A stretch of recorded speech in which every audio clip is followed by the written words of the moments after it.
Wednesday night. It is a Pontificators night coming to you live from Hatchback Studios. RT Bear here, and we got a doozy for you.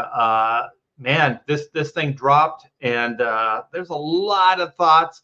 I've been talking back and forth in the green room with some of the pontificators, and Clint Helinski is going to be with us tonight, and he's got some insight, man. He's got some ideas, and I thought Clint had a pretty good observation on one of the previous pontificators, and we'll get into that as well. But as always, you guys give us a sign of life in the chat. So if you're listening, you're out there. Yeah, leg kick. There you go. We got, is it Khalib Reynolds? Khalib, I think so. Sorry if I'm saying your name wrong. I can say leg kick 1. That's not a problem for me. Sweep the leg, Johnny. And yeah, so it was very interactive, you guys. So if you have questions, if you have things you want us to talk about, whatever, chime in. So I also just want to say real quick, anybody that's in Florida, anybody that's in the eye of the storm or in the direction of this storm, please be safe. And we got a friend of ours, Rob Hunter, and he's I think Clint knows more about it than I do, but he's a Florida boy, and I hope he's going to be okay. But let's get Clint in and see what Clint has to say about this. How you doing, brother? Good to see you. I'm doing good. Same for me. Prayers and thoughts and hopes and safety for everybody in Florida right now, and then everybody down south that's went through. Is it Helene that went through last week? They're still digging out from that, and now this. So yeah, we're all hoping for the best from this. And yeah, one of our pontificator brothers and good friend of both me and Art's, Rob, is he's right down there in Tampa, and he's prepped. He's set up. So we're just sending all good thoughts and good luck, and you just hope for the best. And right now I think it's kind of made landfall, and the eye's kind of going to cross Florida now. So, but none of it sounds good. So, well, I heard Orlando. Yes, definitely. Orlando's at a 2. I guess they rate these things. So 2 is pretty bad. We had a 1 come through Texas a few months back, and it blew a neighbor's tree over onto his roof. Oh yeah. Roof is still destroyed, lost fencing, just a lot of crazy stuff. And that was just a 1. 2 a lot worse. And I think Pamela, I was talking to her at dinner, she was saying that it's going to be a 5 by the time it hits inland or hits land. Yeah, it keeps going between 4 and 5, and it kind of sounds like it's maintaining its strength. I mean, I don't know the exact, but even when it crosses over inland, it'll dissipate, but they're only saying it'll dissipate down to a 3, and then it's supposed to kind of cruise through Orlando. So you got all these people is it Disney World or Disneyland in Florida? I always get them mixed up. Yeah, but I was watching. Yeah, Disney World. I was watching people on their TikTok videos, posting stuff from Disney World, and some of those people can't get anywhere because they're shutting down the resort. They've already shut down the airports. Their stay, goes past, so they can't there's just people that are going to hunker down in Disney World down there. But I mean, I guess that's as good a spot as any of the.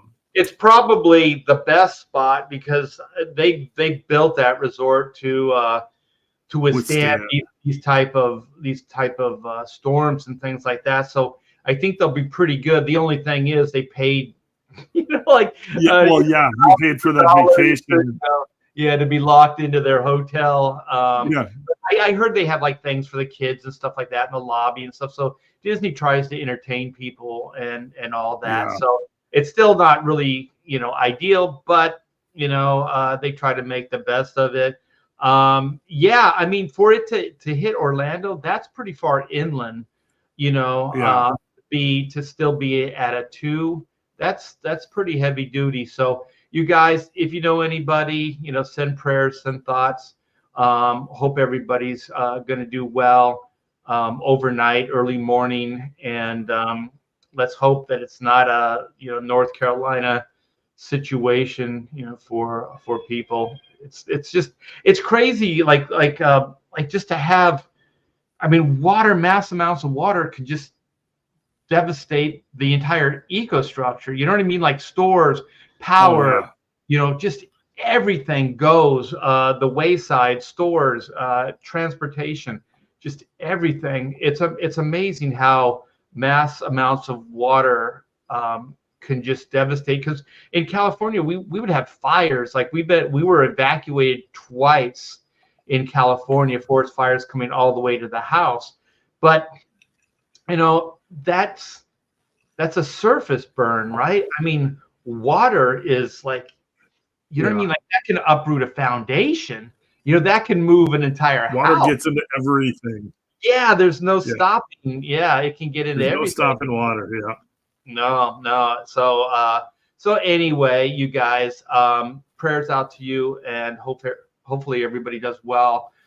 There's been some time to prep, so I hope everybody that's evacuated or can evacuate did, and everybody batten down the hatches just in case. But anyways, you guys, we got some big news. We got Jim Lee and Jeff Loeb coming back to Batman for DC, and Rob Liefeld, the great Rob Liefeld, indie creator, is going back to YOUNGBLOOD.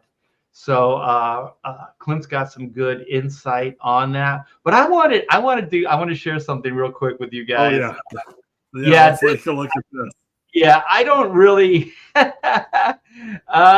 These are two artists that I think are absolutely amazing. It's kind of like peanut butter and chocolate, but I'm not sure they go well together. So this is Jim Lee and Travis Charest. Can you see this, Clint?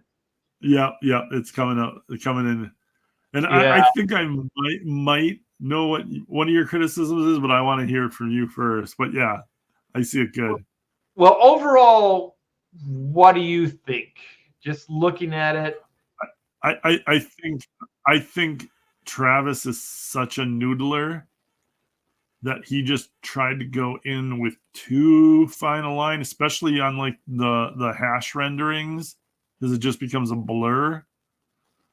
Yeah. Like he just went in too tight, too light. I mean, he nails the blacks because Jim, one of Jim's, I think one of the things that Jim is best at that people like overlook is the way Jim uses blacks to like just spot blacks throughout the page to make the figure look bold. So he obviously that's impossible to like screw that up. But when you start going to his feather and rendering hash lines, it's a little maybe too fine a line, especially. But that's my guess and what it would be. Yeah, well, I look at this and I'm trying to figure it out because it's everything I love. You know what I mean? Not just the artist, but I like this type of rendering style. I like all of this. And I don't think Travis's line over Jim destroys the image, but I think it's just the expectations. You know what I mean? Like you just think, oh man, these are two like top tier artists, and getting these guys together would just be like a grand slam home run. And then you kind of look at it and you think, to me, it's not quite a grand slam home run. And I can't really figure out what it is. It's not like Travis redrew anything, not really. I mean, Jim's structure, all that stuff is there. Just none of Jim's, traditional rendering. I think the design is great. I like the bat symbol on the building there. I like how it kind of works with the composition. I like the cool bat symbol on the chest where you just kind of see pieces of it and then it fades to shadow. But I got a feeling that was all Jim anyway. So that's probably not Travis. But yeah, I think your observation is right, where I think, because that's why I blew it up. Like, even when you look at it like close like this, it's Like still that knee, like that whole knee and all the line work and all the cross hatching, and it's just a little bit, it's almost like, because you have to interpret the pencils a little bit. yeah. This is me explaining inking to the art team. No, but you probably explain it to the to the Yeah, viewer. yeah, the audience. I'm not telling Art anything he doesn't know. And sometimes, like when there's a bunch of pencil line in there, maybe you don't want to get everything, and it seems like Travis went to get everything, and Yeah, I think sometimes maybe he was going for like a nuanced, like gray tone, area to kind of gradation between like the black and the open areas, and yeah, that's all normal. But for me as an inker, I think now that I keep looking at it and it just keeps nicking away at me, I think it's because the lines are too thin. mm, You know what I mean? Like they're not substantial enough, so they kind yeah. of get lost. So if you threw color on this, you would Oh, never I mean, see any of that rendering. yeah, So I think the rendering is and just that's too, the thing is like yeah, the rendering is too fine. It's too it's too thin. too fine a line. Yeah, Yeah, and like when Jim inks himself or Scott inks him, or even when I inked him in the past, there's like thick to thins, so there's more yeah, substantial lines. And I remember talking to Scott about line work, and he goes, for every 3 lines I ink, you only ink 2. He said there's more of a simplification to what you do than what I do. And I never really realized that there was an interpretive difference. But if you can do something in 2 lines versus 3 lines, then those lines have to be more substantial. They have to be bolder. You know what I mean? They have to yeah. say everything that like 3 lines would say or 4 lines would say. So what Travis is doing here is he's got the right idea. He's creating a nice gray area, kind of a mid-tone, but I think the lines are too thin. So they don't really hold they don't hold their own against such a dynamic, a dynamic figure like this, and 2, such heavy black areas, Yeah. right? So it And then you're doesn't. right too with the colorist. The colorist is going to obliterate so much of that fine detail that he put in there. I mean, Yeah, even if you just did the lightest tones on it, it's still just going to get muddy. And that's like a lot of like noodly detail oriented artists, which there's plenty, well, there's not as many as there used to be, but that's probably their biggest gripe with the colorist is obliterating all the nice fine line work that they did. yeah.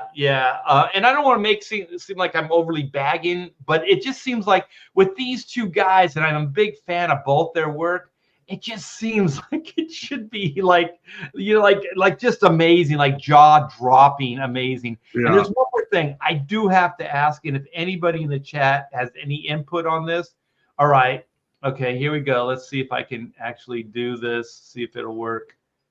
Like right here, this hand, like what's going on here? Like he looks like he's supposed to be grabbing onto the cape, but Yeah. yet it's not affecting the cape. You know what I Yeah. mean? The whole cape is still, yeah. Yeah, it just looks like it's there, but it doesn't really belong to the cape behind him. Like the cape looks like it's really flowing behind him, like it's way behind, and then Yeah. the Travis like grabbing the cape is supposed to be in the foreground, but it doesn't look like it connects to the cape behind him. Does that make Yeah. sense? Yeah. It does. Like, I think if they would have, how there was like the, Batman's cape with the way some of the artists drew them, especially early on, would have the scoops cut out so it looked like a bat wing. I think if they had put it some of those scoops in there, so it looked like he was pulling part of the cape back in, and it was shorter.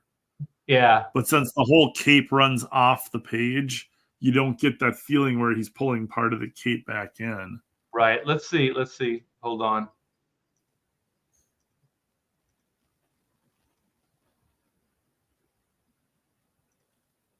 And it still doesn't work. Yeah, the cape is just too far back. Because I was thinking if it was all knocked back, maybe it would fade into it, but it really doesn't. It's like there's two different planes going on there. There's a foreground plane that is not working with the background plane. But I'll tell you what's absolutely genius, besides just the use of black shadows on this, is I dig this hand right here. Look at that. That's so badass. Jim is great at the foreshortened fingers. The action coming at you. The with the one knee kicked out. That like Jim is always great at that foreshortened action coming right at you. That really just pulls the figure towards you. Yeah. I don't know, man. I'm sorry if there's any big, huge fans out there. I can't wait to see what you guys say in the chat. But yeah, this should be a grand slam. And it's they can't all be winners. They can't all be winners. Yeah, Crazy Cat says, it's Travis inking Jim Lee. I know. Mike Wilson says, we're right there with you. Yeah, that's cool. That's cool. If people like it, I mean, Mike's like, almost looks like Travis. Yeah, it is Travis. Let's see. Wait, somebody's saying might get less people in here or on here, RT Bear, for streams. What does that mean? I didn't follow this. Leg Kick's trying to help, and I'm not quite catching it. You might have missed the first part of the. Yeah. Crazy Cat says, good eye. I guess I know my inkers. Yeah, you figured it out. Oh, yeah. Crazy Cat's. Oh, sorry. Oh, go ahead. Crazy Cat's classic Magneto hand. It's the end of when Rogue wakes up in the Savage Land.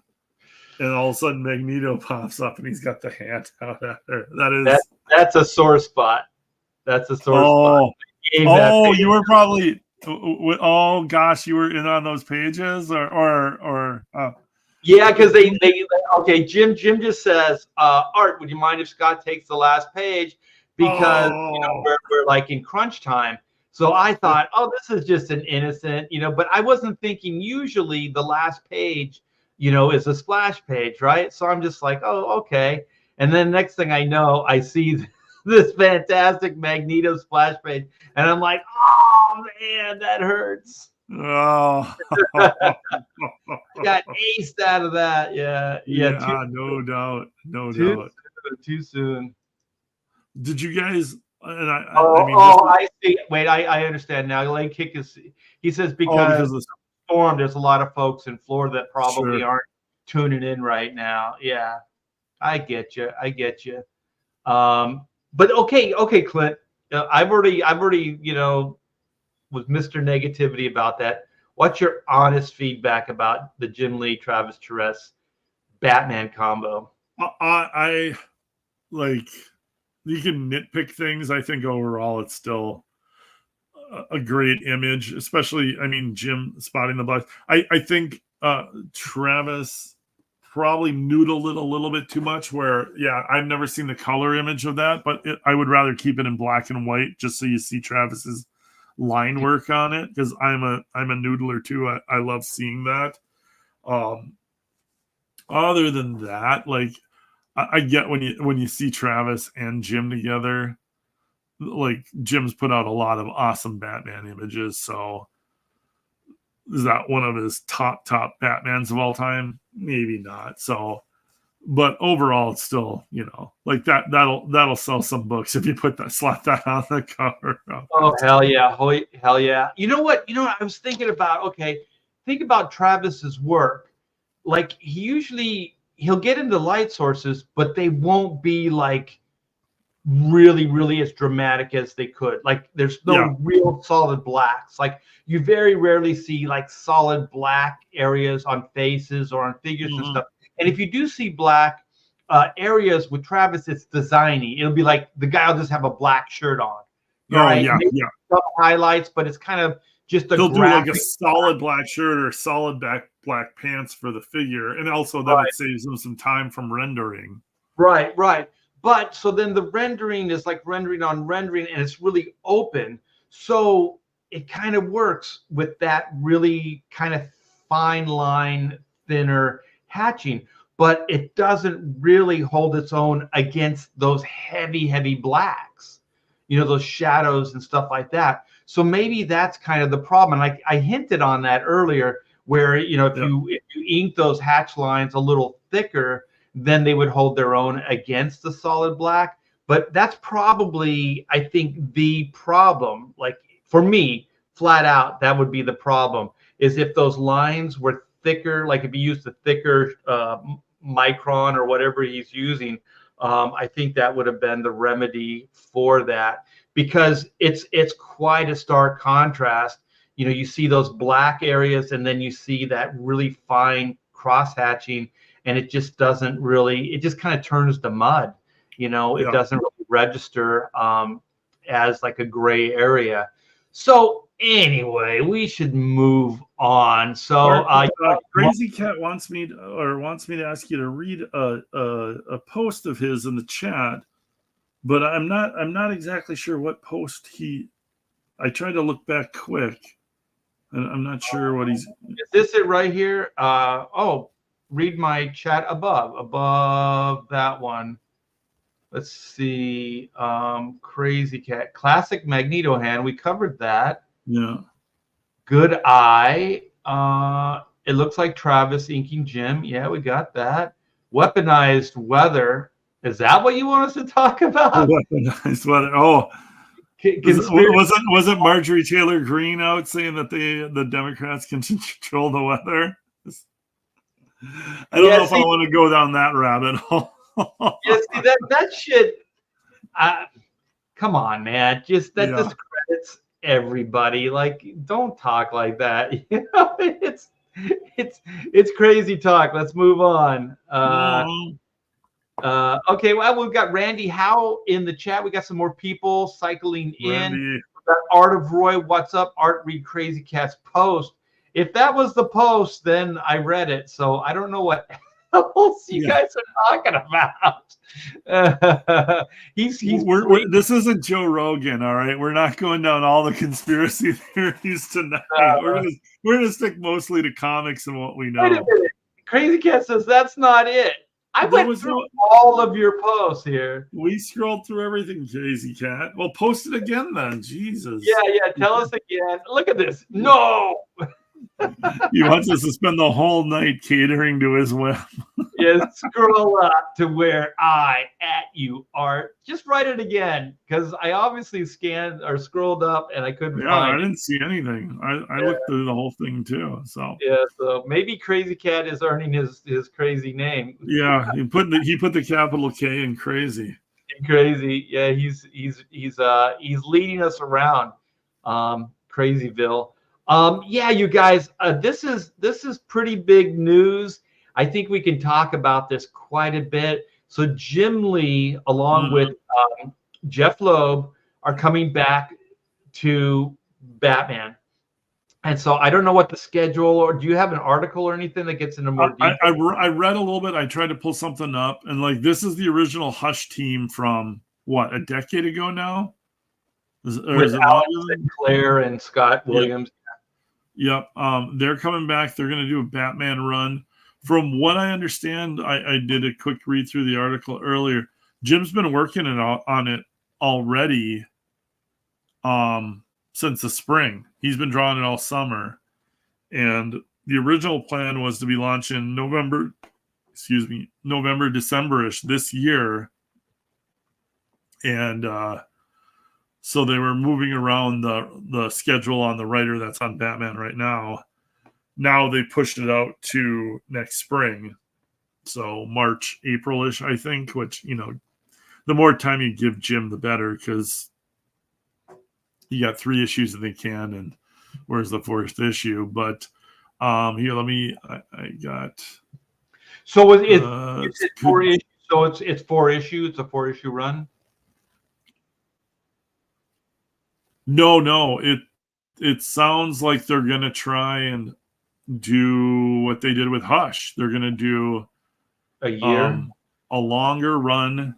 Oh, I'm having trouble finding it. I think they're gonna try and do a year. I think there's some debate about whether they put it in the regular Batman book again or they launch a new Batman #1. Obviously, a new Batman #1 with Jim coming on is going to sell even more than a regular issue of Batman. But the fact that he's been working on it this long already, Jeff Loeb's coming back, and maybe it will only be six issues. Maybe it'll be a shorter run, or maybe it'll be a year run. My theory is Jim doesn't get out and draw comic books anymore unless they're tied into some sort of movie thing. And my theory is Jim's tied in with James Gunn, with James Gunn's new DC. I know there's already been plans for a Batman and Robin based off some of the comics already, but nobody's put a timetable on where those Batman plans are at. So if all of a sudden, at the end of this year, Jim and Jeff Loeb put out like 6 to 12 issues of new Batman stuff, there's nothing saying that couldn't be developed into a movie. If you look at the Joss Whedon version of the Justice League, where Batman takes down the Parademon on the rooftops at the beginning of that's all Jim and Jeff Johns' Justice League relaunch. Like, that's taken almost directly from their Justice League relaunch. And that's what Jim's interested in. Jim's interested, like anybody who's been a successful pro, they're interested in the movies now. That's like, it's just a bigger version of comics. Mark Miller, Rob, who we'll get to later, all these guys, they want to get their stuff developed into movies. And that's my thinking, is that's what's got Jim and Jeff. Jeff obviously has been a screenwriter. So here, I'll share the thing that I pulled up, except these sites are. Oh, wait, I'm gonna take this. This is getting good. Crazy Cat, thank you so much for super $4.99. Please look for a DM for you, Katie Rom. What is that? DM for you, Rom Katie. Katie did. She reached out to you. Yeah, I got back to her. I told her I would do the show. Well, thank you for. Oh, that's what it's about. They DM'd you about doing something, and that's going on her show. Yeah, I thought it was in the chat here. Okay, but it's not. Yeah, I thought he was talking about something up. Yeah, so Katie, that makes more sense. She DM'd me on X, and I wrote all good. So I'll do the show. So thanks. You didn't have to super chat me, Crazy Cat, but I do appreciate it. And I'm sorry Clint said all those nasty things about you. I think we just didn't understand what I thought he was talking about it. You didn't say anything nasty about it. I thought you would deny it, man. I was looking for some feisty banter. Is this the article right here, Clint? Want me to share it? Yeah, it's the one. There's a better one, but this is the only one I could pull up. Am I lagging? I might be lagging a little bit internet-wise. Yeah, you might be lagging. You're lagging your wagon. But I'll share it anyways. Could Jim Lee and Jeff Loeb Batman be Hush 2 or something else? I'm kind of hoping they don't continue the storyline. I'd like to see something new personally. But I can't read this. The it's too small. The lettering. I've got it. Right. So there's an earlier article that just kind of announces that Jim and Jeff are going back to Batman. That was kind of like the big reveal, and I mean I actually hadn't heard anything about it until got broke here and on Bleeding Fool. But this article is more like, could it be Hush 2 or something else? My theory is it's going to be something completely new, and they want, like I said earlier, like Jim isn't just gonna spend his time drawing comics for drawing comics' sake. Jim's done it all in comics. He wants to be involved in movies. Anything I think that he's gonna be doing, he wants it to be tied into the movie verse.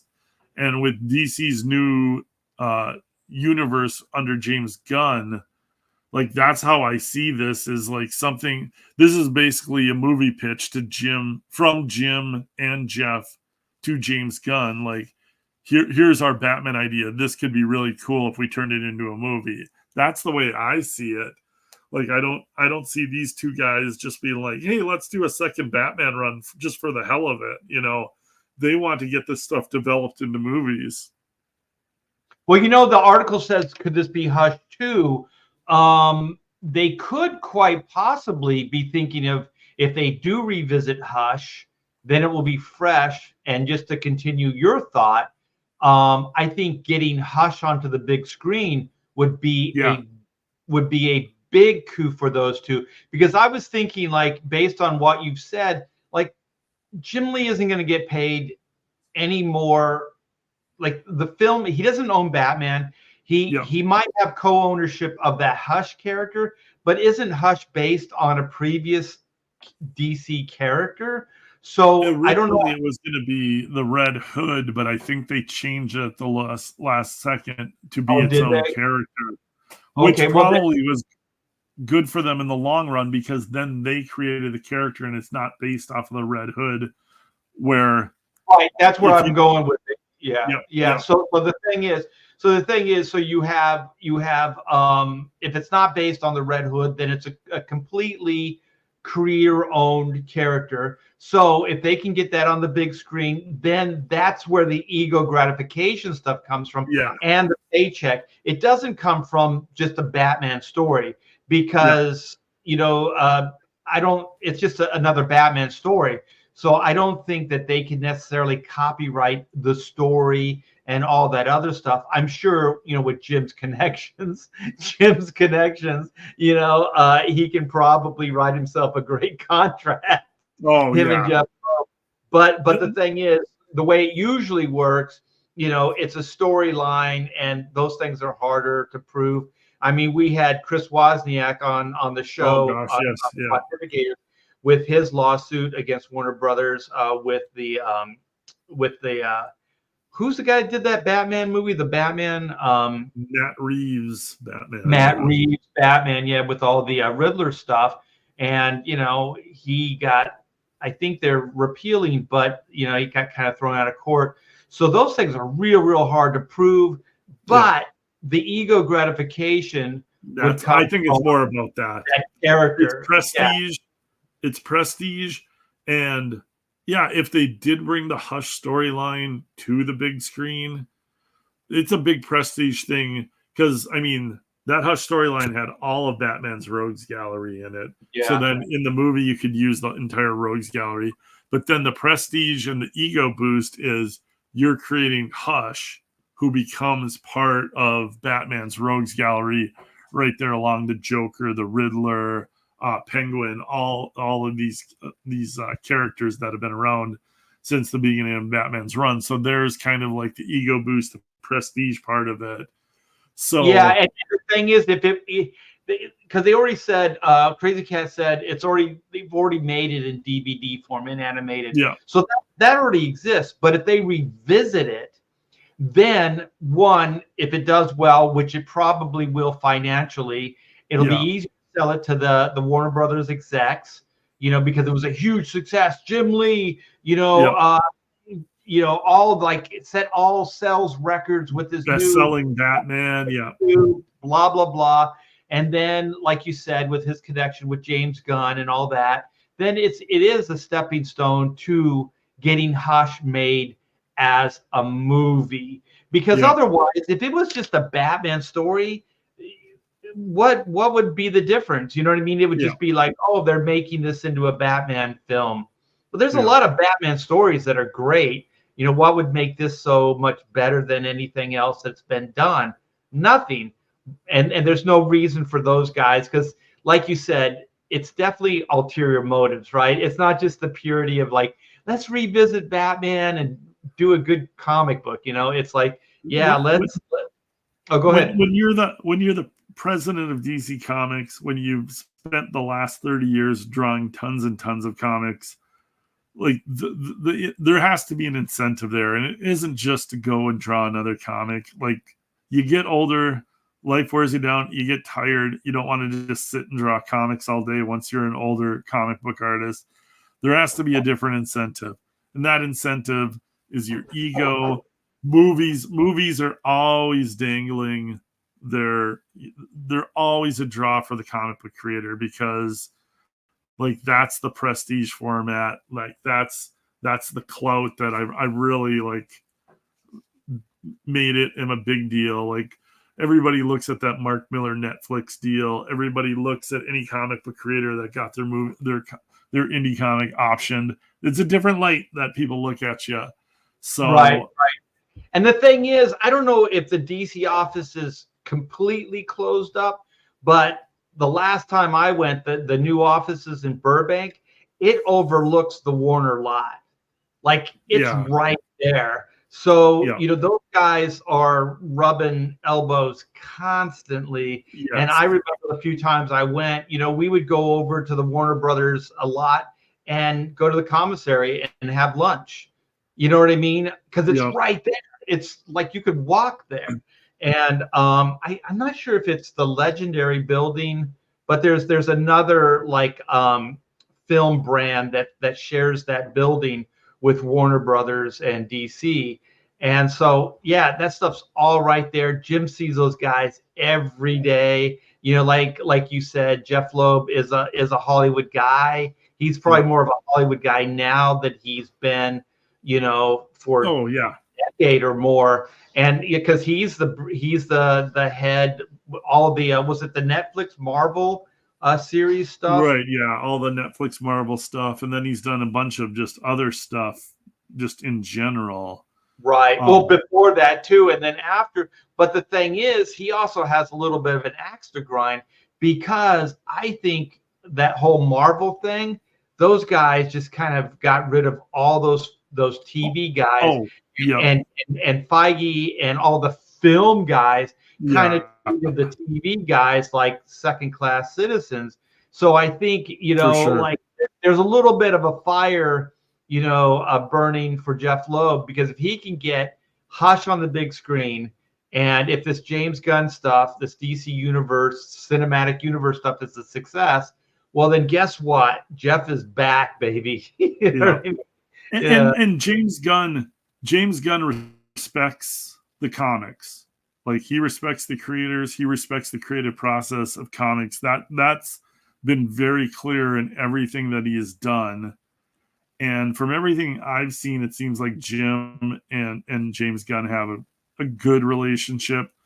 Like, if Jim wanted to be like if we do a Batman comic, you want to take a serious look at it, I think that's a conversation that could easily happen between the two of those guys. So, yeah, definitely. So Crazy Cat says, why has Hollywood never adapted any Batman graphic novel? I'd rather see Year One, Arkham Asylum, The Dark Knight Returns before Hush. You know what I would really like to see, because I think they've kind of dipped their toe in all of those things and just kind of destroyed them. So they stole pieces. They of it. But what I'd really like to see is Batman Beyond. I would get Keaton. I'd get Keaton as the grumpy Bruce Wayne. I'd hire some young kind of Tom Holland-ish. I was going to say Tom Holland. Yeah, Tom Holland. Yeah, he's still young enough to. He's perfect. What was it? Well, if you think about it, what is the Terry McGinnis character? He's kind of Peter Parker anyway. Like the origin, absolutely. His powers are kind of similar, you know. So, yeah, tell that story, because I think that's far more interesting. That animated, in some ways, I like the Batman, I'm sorry, Batman Beyond, I like better than the original Paul Dini and Bruce Timm stuff. I know that's sacrilegious to say, but because I think it does feel fresh, but it's still very much Batman. And even though Bruce Wayne only had the Batman suit on in the pilot episode, I think he dons it one time after. But the thing is, somehow they made that character, he's still Batman without putting on the suit. You know what I mean? Yeah. Like, he's still a freaking badass. There's a scene where Terry isn't listening to him. And so Bruce has complete control of the suit, right? And he just shuts the suit down. He just shuts the power of the suit down. So the thugs that Terry's fighting and thinking he's a badass, all of a sudden he gets humbled, and those guys kick the living shit out of Terry McGinnis. And Bruce is just sitting back and going, yeah, you'll never do that again. You'll listen to me, won't you? You know what I mean? I was like, wow, that is a great Batman type of lesson, and it's so perfect for that. And the thing is, I have a problem with Batman kind of being the father type figure. There's kind of two Batmans for me. There's like the Dark Knight, there's the Dark Knight detective character that's a lone wolf, in the city, and he works with the Gotham PD. It's kind of noirish, kind of thing. He's in the shadows and all that. And then there's kind of the more superhero Batman, where he's got like the Bat family and all that. And they both kind of work for me. But initially, I don't like the Bat family as much. But there's one part about it that I really, really do like, is because Bruce Wayne is really messed up, right? I mean, psychologically, he's a messed up dude. And he'll never really have a functional family. He'll never be able to have like any kind of traditional, kind of family situation. So in essence, like, life kind of threw it at him.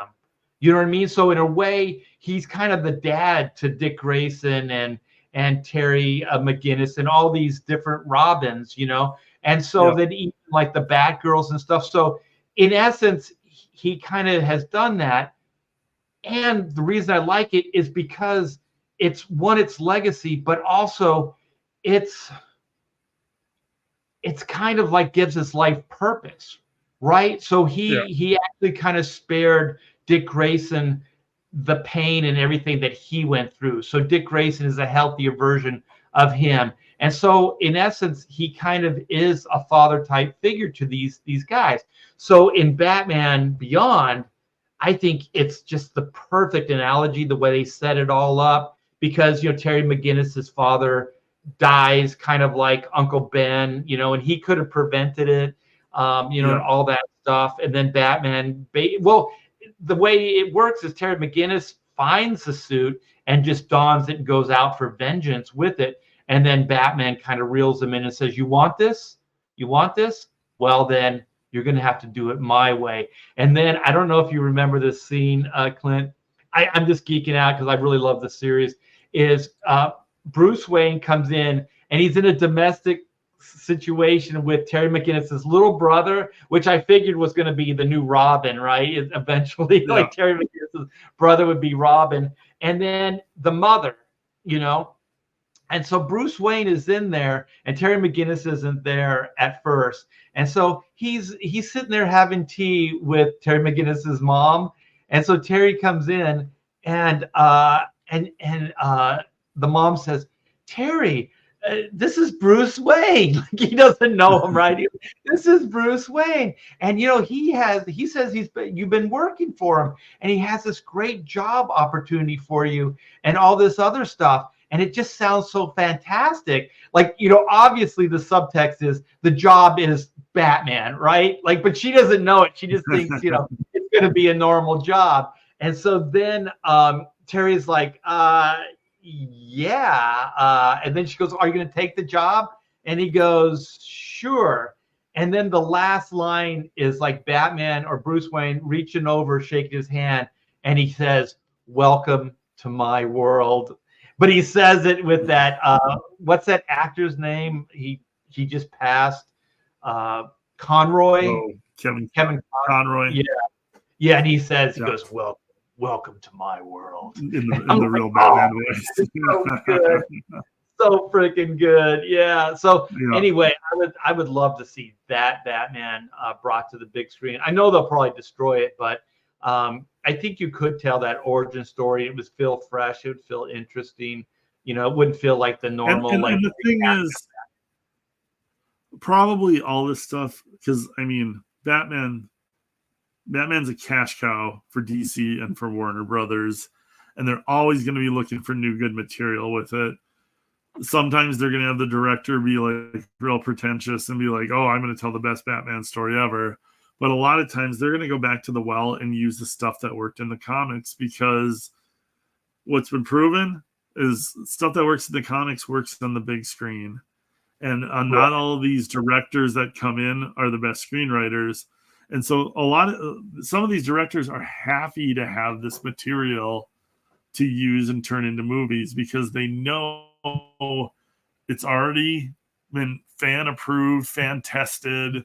The story is solid. Maybe they'll make their tweaks here and there for the movie screen, but to have those stories, that's the biggest thing. Is like, if you don't have and that also solid, the thing is, Hollywood has nothing contempt for the source material as well, so they'll just butcher it anyway. But I'm going to take this. Crazy Cat says, question for the panel: can Robin be done in a live action movie and not be gay? I'll tell you, like Chris O'Donnell. Yes, Stan Lee had the best take. He's like, sidekicks don't work, period. Like, he's just like, sidekicks don't work.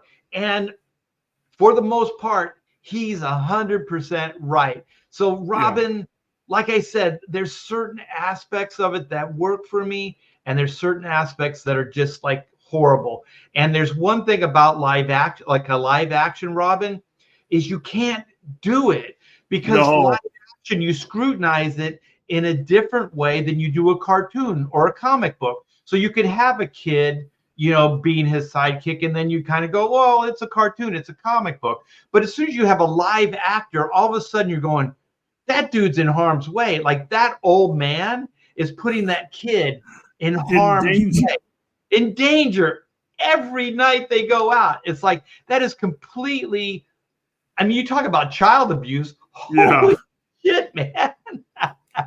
You know, you can't. Especially when you go with the original, like, Dick Grayson Robin from the 70s and 80s in green shorts and you know, fighting thugs in an alley.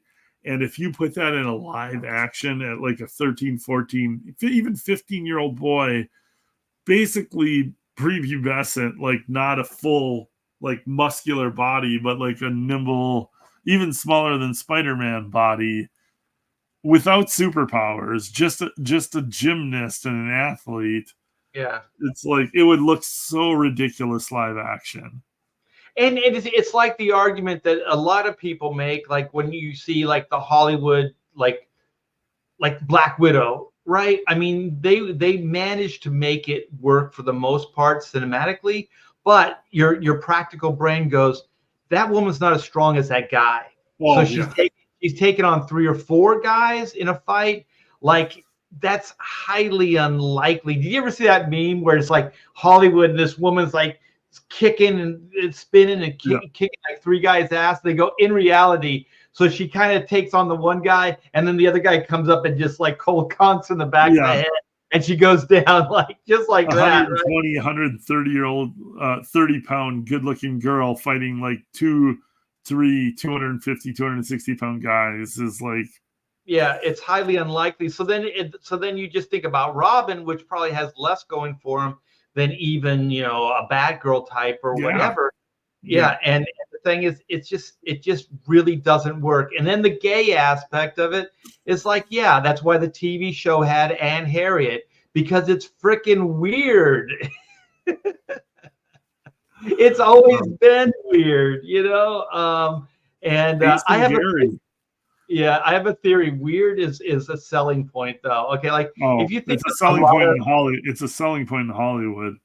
Yeah, but if you think about it, like Michael Jackson, weird. You think about like Oh, yeah. Scooby Doo, weird. Like there's like a lot of weird, like even like you look at Johnny Quest. Okay, Oh, okay, the guy with the red hair and the beard, that's Johnny's dad. But the guy that looks identical to him with the white hair or the blonde hair, Race Bannon, Race that's not Bannon and Dr. Quest. Dr. Quest. Like I'm like, Are wait a you minute. implying that Race Bannon may have slept with Dr. Quest's wife? I don't know. I'm not really going to Oh, speculate. we can go down a rabbit hole here. I mean, did you ever watch the Venture Brothers stuff? I'm surprised they didn't take that storyline anywhere. Yeah. No, those I got deep into Venture Brothers for a while, and oh my god, they skewer Johnny Quest every which way you can skewer it. What was one of my favorite gags was they did the Fantastic Four. So then there's the Human Torch version of the character, and every time he hit oxygen, like air, he would just burst into flame, and you'd hear him scream horribly, right? Like it was like all the awful aspects of their superpowers, and it was hilarious. They had to put him into some kind of like oxygen, like deprived environment with like some kind of deprivation. Yeah, it was like I was like, good. Holy shit, man! Every time they'd open that container or whatever, you'd hear that scream. It's like, oh man. I'll play with you later, Arrow. I'll play. I know you want to play. I know. Oh, Arrow.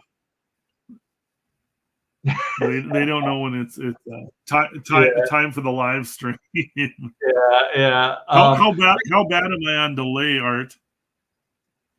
It comes and goes, but for the most part, it's working. So sometimes you'll freeze, but I can still hear your voice.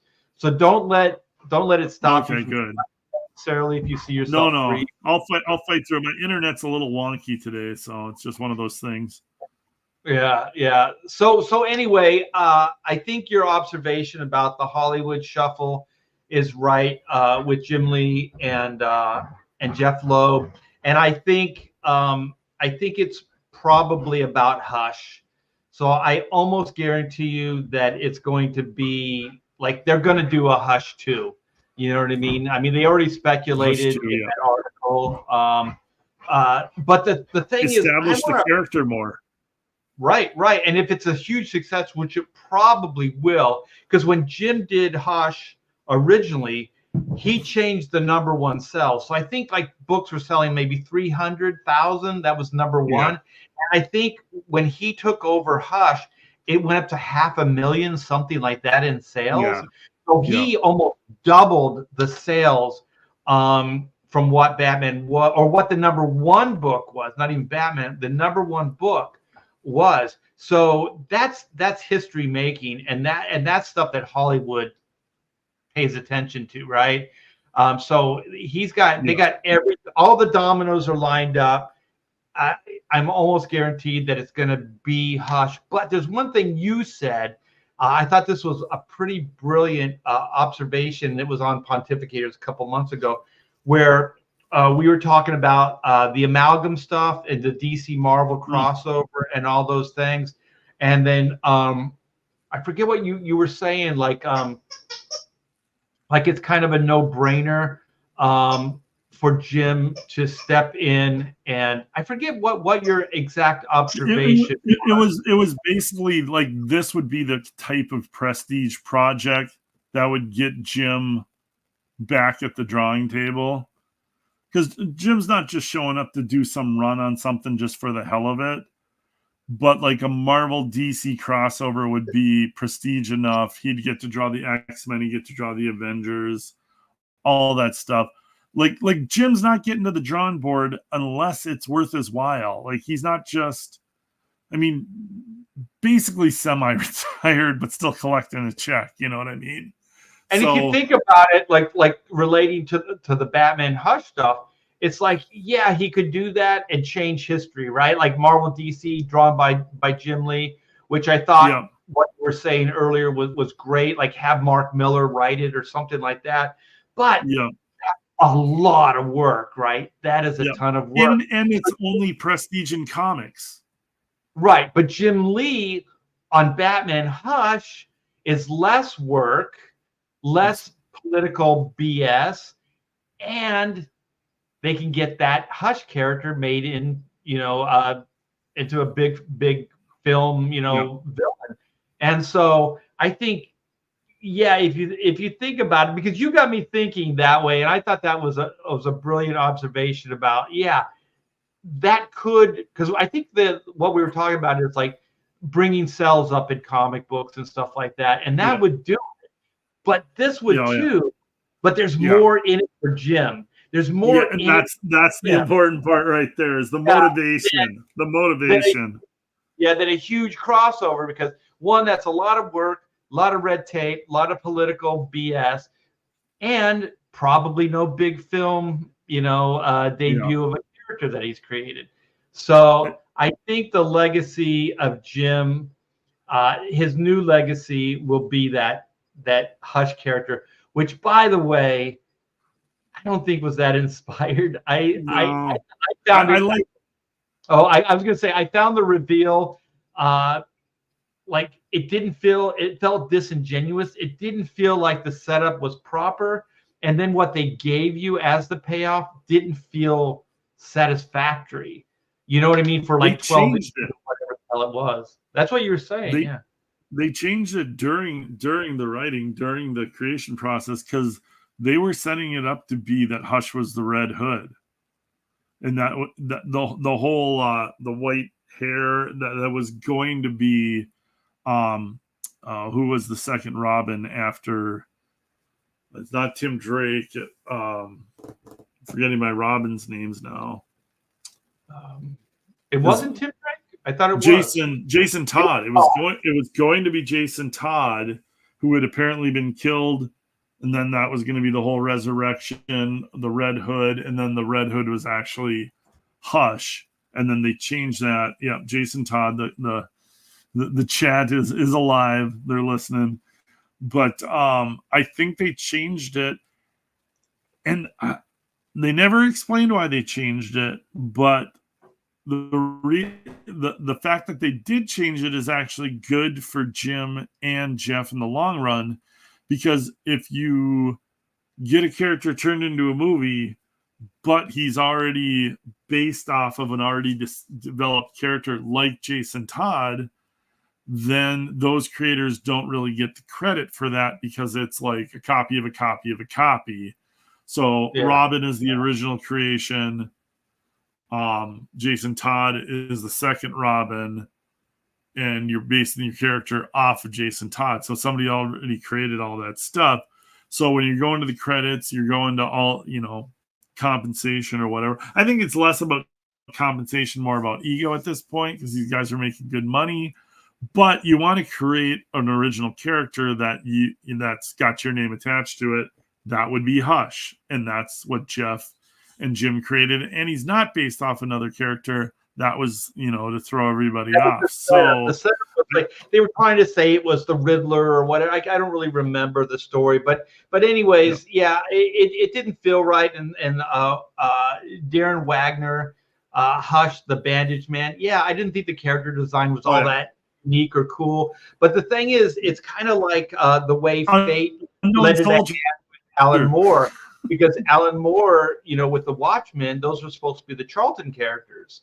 So in essence, Dave Gibbons and Alan Moore lucked out that DC wouldn't let them use those characters, so they had to create new characters based on those characters. So sometimes those things do work out, but I do think this is more like these guys got together at a lunch and they were like, let's do Hush too. Let's do Hush too. With our connections right now, we can probably get this thing made, and then we can become immortal with this new character. But I'll tell you, there Jim, might even be. Oh, I was gonna say, Jim, you got to step up the design. The new design's got to be better. Yeah, and maybe that'll be the new thing, is even a better design. But I think there might even been a lunch with James where, like, hey, James, if we come up with some concepts and a new story, and I draw some stuff, you guys take a look at it, take a pass on it. Like, I mean, those guys see each other, they talk to each other, they're working at the same company, so it makes sense. Oh, I worked on some of this stuff, Darren. Reminds me of how Armageddon Monarch. one villain, Monarch, whose identity was supposed to be Captain Atom, but at the last moment they changed it to Hawk for some reason. Yeah, I'm not sure how or why those things happen, but they do. Let's see what Leg Kick says. There are not a lot of artists that will do the work George Perez did. Not even Jim. Maybe next one up would be Art Adams. What do you mean, like character creations? Because I think just prolific, like how much content they put out. Like George put out a lot of books. I don't think you can compare Art Adams to George Perez, because Art Adams got a handful of stuff. Yeah, George's got not nearly as fast. Yeah. So, and the cool thing about George and Marv, like that whole Teen Titans thing, I mean, those guys were creating characters out of whole cloth, man. Oh, and that was a really inspired time for DC Comics. All those new Teen Titans characters, they're iconic now. You know, you think about Cyborg and Raven and Starfire and all those characters. Yeah. You know, but yeah, did you guys see Joker 2? Have you talked about the movie or controversy? I didn't want to see the first one, and I definitely didn't want to see the second one. So do you have any input, Clint? I've seen a ton of reviews out online. I get that it's bad. Like the biggest complaint a lot of these reviews say is it's just boring. And like they almost, like, the vibe people are getting is that they hated the first, the director and the writer hated the first movie and the reception it got. So this is almost feels like this is kind of to spite the people that liked the first movie. And it feels very much what's Snyder when he came online with all the people that had supported him, and then he kind of threw them all under the bus. Like, these Hollywood people, they hate the fans. They hate the hardcore comic book fans. I think the first Joker movie success was a complete accident. I don't think they knew what they were doing. And I haven't looked at the screenwriters. That's what I want to look at, is who were the screenwriters for the first one and who were the screenwriters for the second one. I know it's Todd Phillips directing both of them, but just from the reactions, I get a feeling that there was different screenwriters from the first one to the second one. But yeah, it bombed at the box office. It's getting panned review after review after review. People hate this movie. A lot of people are just going to see it just because they've heard it's so bad and they want to see the proof for themselves. But yeah, this movie tanked. They did the classic Hollywood mistake, is the first one was on relatively for Hollywood, a low budget, and it made $1 billion. So what does Hollywood do? They give them a whole ton of money, and then they turn out this piece of shit that they polished up. So it's just a classic Hollywood move. And these guys, if they make a good movie, a lot of times it's just by accident. And if you give them a second chance, they prove that. So yeah, I'm not surprised at all. Yeah, and from what I hear, they turned it into a musical. Plus, it's a musical. Yeah, it's a musical. So it's like, well, that explains Lady Gaga. But other than that, it makes absolutely no sense. And then I think that the contempt comes, or what fans realize is it was never about the Joker character ever. Like the first movie, the guy just wanted to make this type of movie. It's basically falling down, but with some kind of licensable character. And so then this one was just like, you could clearly see there was no interest in Joker at all. It was just like, well, let's do this and see what happens. And that's the thing about the contempt. Sometimes you can actually see it, in the final product when guys make this stuff. Randy. What's that? Randy's got a right. Taxi Driver ripoff. They ripped off. Yeah, they ripped off a bunch of movie themes, and it's clear as day. It worked to some extent. Like, I mean, it made $1 billion, so enough people liked it to go out and see it. It was definitely a different take, a different vibe on the whole Batman Joker theme. So that plays, to a bigger audience. But yeah, the second one was just like an FU to anybody who liked the first one. Like, the second one is an FU to them, which is a classic Hollywood move. When they have success, but they don't have the audience that they wanted, then they're like, well, fuck that audience. Like, they're so contemptuous of the actual fan base. Yeah, Darren says, I don't believe in genre fatigue. I believe in shitty movie fatigue. Shitty movies. Yeah, exactly. If it's good, go see it. If there's superhero fatigue, explain Deadpool and Wolverine to me. If there's like, you look at the movies that have done well, like Top Gun Maverick, Deadpool, Wolverine. There's no fatigue out there when you give audiences a reason to go into the theater. You give them a good story. You give them action.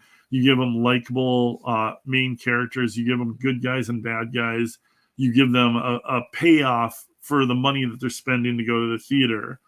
Like, it's simple. It's like Hollywood doesn't want to do that. They're pretentious. They're douchebags. They hate their audience. So, and it's those type of people that kind of infiltrated. I mean, it's what Comicsgate was born from. Those type of people infiltrating Marvel and DC. It's the same story over and over again. Pretentious douchebags who think that they're above it all. That elite mindset. It's what's been happening. It's always been that way. They'll option a Stephen King movie, but then they'll change it completely, or what. I mean, there's tons of examples of it. Most of the time, the director's vision works, but these guys are not creating things out of whole cloth. You know what I mean? No. Like most of the movies that we like, those things were optioned or they existed in some form or another previously. Like, even like all the Disney films, that are beloved and legendary, those all came from a book.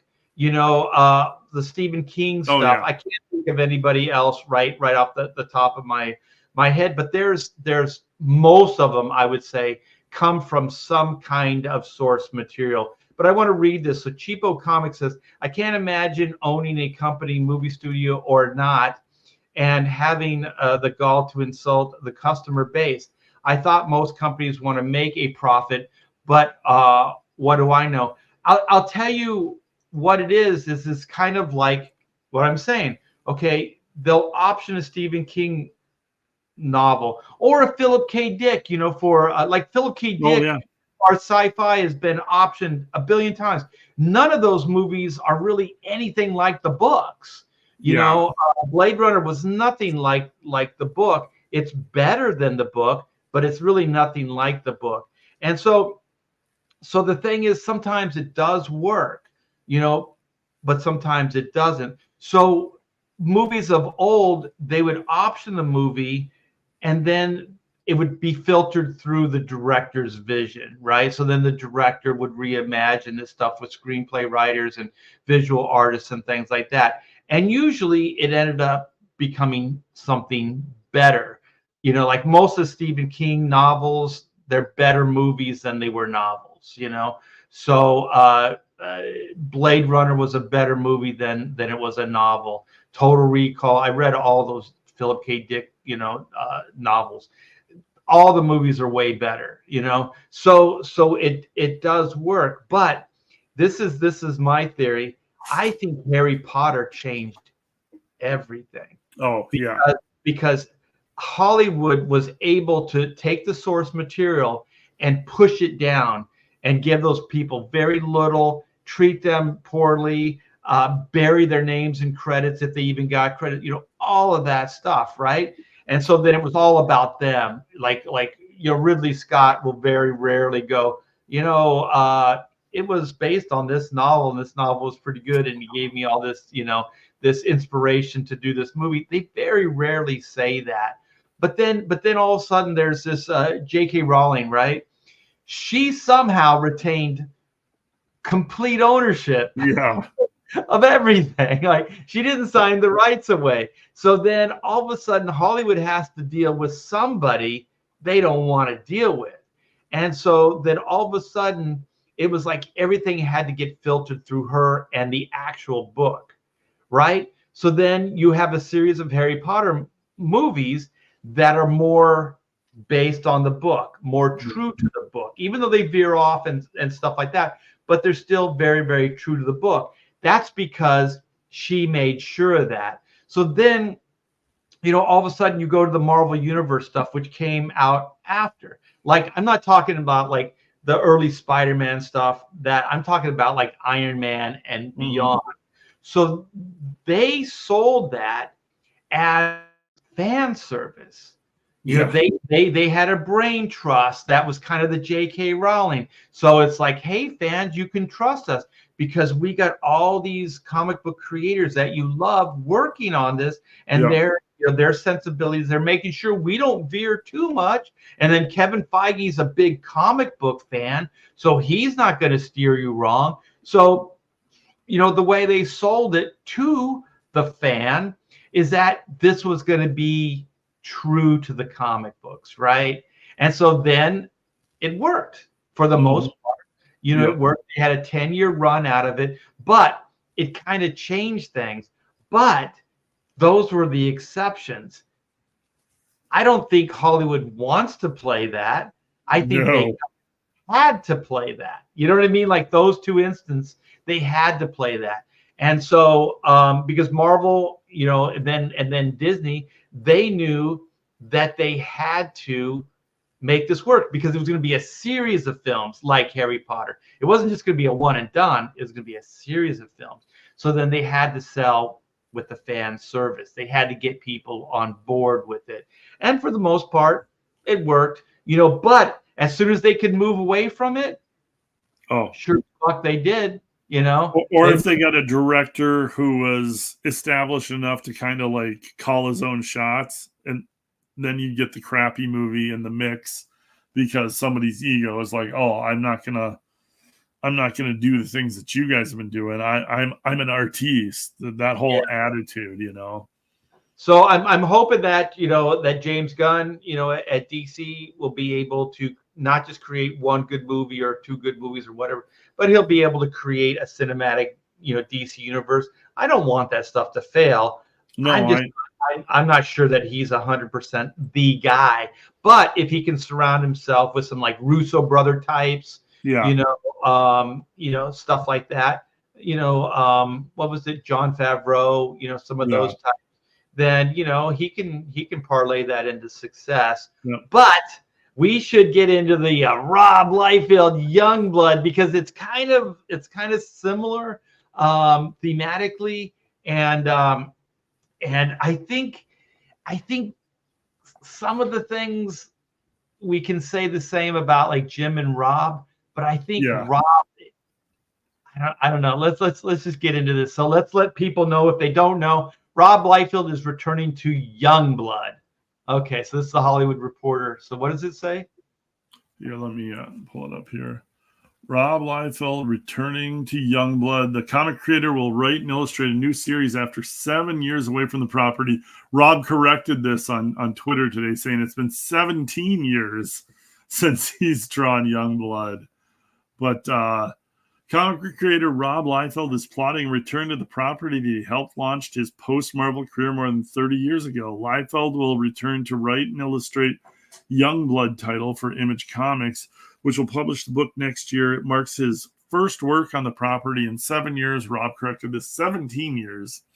And he is working with Scott Mitchell Rosenberg, who is a key name in this that we'll get into. I know Scott Rosenberg a little bit. I worked for him at Platinum Comics, who oversees the property for rights holder Rip Media. That's something else that we'll get into, because Rob does not own Youngblood outright anymore.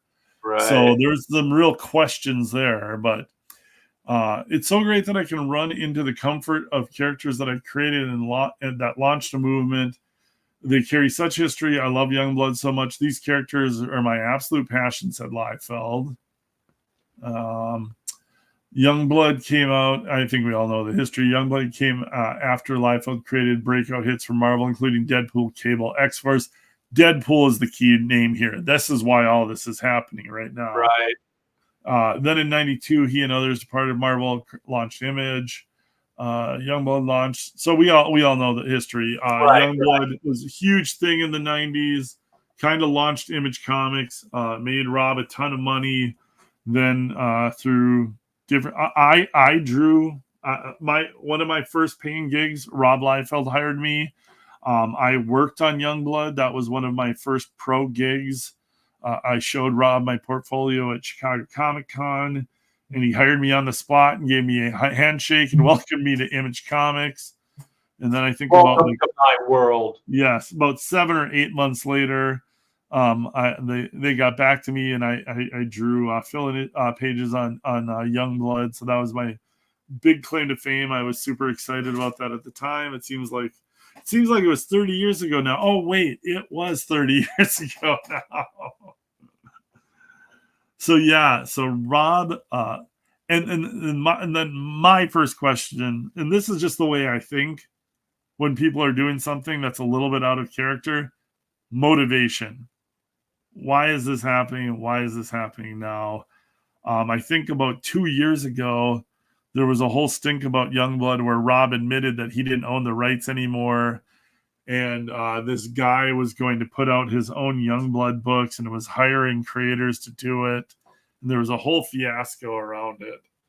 So the first thing is I don't remember the guy's name. I think to back up a little bit, Rob go ahead. Rob vowed to never use those characters again, right? Yeah, Rob was adamant. He was not happy with the guy who owned them and what he was doing, and Rob washed his hands of it. Well, what happened is there was Rob. There were three people. There was Rosenberg, there was Rob, and then there was this other guy. The other guy I can't remember. Right. So they all kind of entered into this Hollywood shenanigan deal, right? And so then the way it worked out when the shit hit the fan is they split all of Rob's creations into thirds, right? So like Scott Rosenberg got a third, Rob got a third, and this other guy got a third. Yes. I don't know how the hell they divvied it up, like who got what. But anyway, Rob did not get Youngblood out of that deal. And I don't even think Rosenberg did. It was that other guy, right? It was the Rip Media guy, whoever that guy is. Right. But go ahead. And I mean, whoever he is, I remember him posting on Twitter, and he seemed like a little bit of a loose cannon. And he was hyping the stuff up, and he put money into this to relaunch Youngblood, and it fizzled and it went nowhere, and those books were never published. And I would say that was at least 3 to 4 years ago, and now nothing's been heard about it.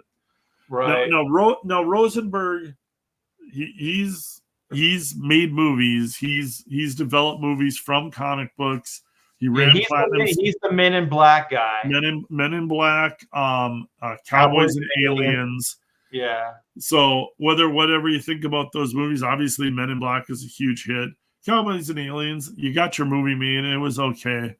But he knows the process. He's like a real deal guy that gets stuff developed. So his name being involved, but my curiosity. Okay, I found that guy's name. It's Murray Rogo. Oh, really? Okay. That's the Rip Media group. Okay. Yeah. I couldn't even remember his name. I just looked it up. Yeah. But my question is, and again, Rob's very much like Jim. Rob's not getting out and working hard and drawing pages just for the fun of making a comic book. He's in it for the movie deals. Like Deadpool is a huge status symbol for Rob. He wants to be involved in movies. He wants to develop his characters into movies, and he's got a long list, a catalog of characters, maybe not as many as he did before because he sold them. So my question is, what did these guys do to get Rob to do this?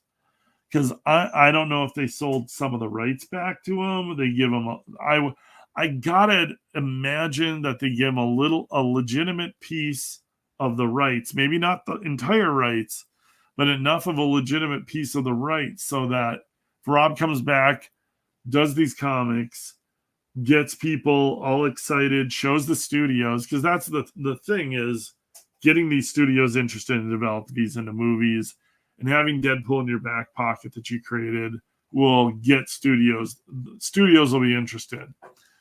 So I gotta imagine Rob got some of the rights back so that if a studio comes knocking, they want to develop Youngblood into a movie, Rob's got a piece of that action.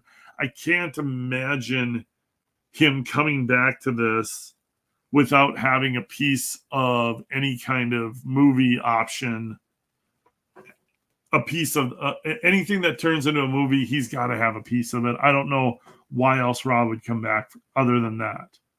So that's my premise. That's my theory. I don't know what your thoughts on it are. I think what you were saying is pretty much it. But also in that article, it did mention Rosenberg. So there's no way Rosenberg, because I just typed in like who has the rights to Youngblood, and it's just such a niche thing. It doesn't, nothing comes up. But that Murray guy or whatever his name is, I think he was going to publish Youngblood. Yeah. So I would assume that guy is the one that has the rights, not Rosenberg and not Rob Liefeld. Right. I'm just speculating here, but I think what happened or what is happening is, okay, Rosenberg's he's had movies made. This other guy, this Murray, whatever, the Rip Media guy, I don't really know what his resume is. I looked it up, and it just shows some kind of Hollywood stuff, but it looked kind of like, there wasn't like a movie or anything like that. I followed him on Twitter for a while when he got the Youngblood rights, and I followed his posts and stuff. He seems like somebody who's got money and wants to make things happen, but doesn't know how to make those things happen. Right. Whereas Rosenberg knows how to make them happen. Okay, so Rip Media, the Rip Media Group, I don't see a Wikipedia. That's weird. I think they're pretty nondescript. Yeah, that's what it looks like. Rip Media Group focuses on increasing sales, creating demand, and generating growth in public as well as charitable organizations. So whatever the hell that is. That's a placeholder online. This is weird. Rip Media. I wonder if there's multiple Rip Medias. Video production, there might be. Post-production, motion graphic production, whiteboard animation. No, yeah, this is it. Yeah. There's nothing. There's no like movie. Like Rosenberg has Men in Black, and also Rosenberg is the guy behind Malibu Comics. So Malibu Comics is the first publisher to publish Image. Image was a banner under Malibu, and so then also Scott's the one that sold Malibu to Marvel. Yeah. So this guy's kind of, I think he's got more of a resume, to be honest, than that Murray guy. He's a Hollywood businessman. He knows what he's doing. And so he's got connections and he's got this stuff. So what I think happened, I think there's some kind of cabal going on. So I think those three guys have made peace because each one of them can contribute something to moving this thing forward, because Rob's got the talent and Rob can sell it as far as a comic book. So he can make a big stir. He's got the connections with Image and all that other stuff. So he can make the comic book stuff happen. And also he's good at FaceTime. Like he can go on the red carpet. He can talk good and all this other stuff. So then you got Rosenberg, who's a deal maker. He can make the stuff happen. And like I said, that Rip Media, other than the guy owning it, he must have his legal hooks in, because he doesn't offer much to the the No, package. maybe some kind of money or something like that he can bring into it if he's a money guy. But anyway, I think it's those three guys working as one Set in aside their egos, yeah, and just kind of like, let's get this done. let's get this done, and then each one of them would finally get a cash out for all that shit that never happened. And I'm sure every one of them sat down with their lawyers and they had to have hammered out. I mean, all these guys have been through the wars. They know comic book rights, they know contracts, they know movie studio stuff. So I would assume they all had to sit down, hammer this stuff out, have it locked in writing, signed. Because otherwise, I mean, Youngblood could get made. Youngblood could get optioned right like that.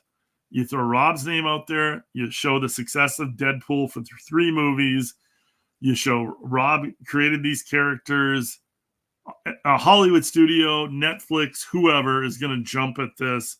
Rosenberg knows the business backwards and forwards. Has had 2 major movies made based off of comics. So as long as you can get these guys to sit down, agree, set their egos aside, and write down a contract and sign it, it's a no-brainer for getting Youngblood made into a movie.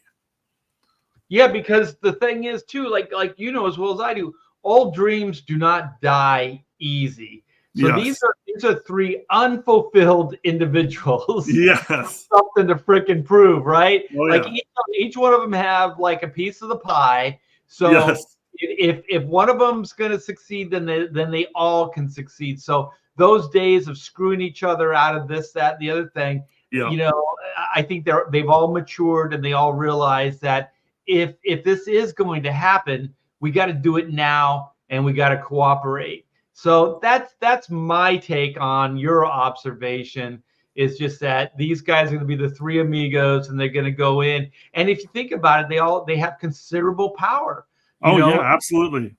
Yeah. So they if anybody had hope of getting something done, it would be them.